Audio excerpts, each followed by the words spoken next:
খুলে দেখ তোরে হাবো লেগেছে, হাবো লেগেছে। হ্যাঁ বাবু, তুই পড়াতে বাড়ি চলে এসেছিস? আয় বাবা আয়। হ্যাঁ বাবু বল। মারে কি হয়েছে বাবু, তোর খুব খিদে পেয়েছে বল। মারে এ মা মারে, এটা ছাড়া অন্য কিছু বলার থাকলে বল।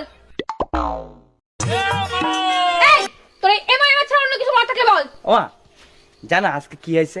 কি হয়েছে বাবা? আজকে আমি পড়তে গেছিলাম। আরে আমার সোনা বাবাটা। তারপর? তারপর যখন পড়তে গেছি, মাস্টারের বাড়ি গিয়ে দেখি কেউ উঠেনি। তারপর তারপর তারপর গিয়ে দেখি মাস্টার ওর বউরে ধরে ধরে ঘুমিয়ে আছে। আমি বলতে নেই বাবা, তুমি পড়াশোনায় মন দাও। তারপর কি হলো? তারপরে মাস্টারের ঘরের সামনে গেলাম, গিয়ে বললাম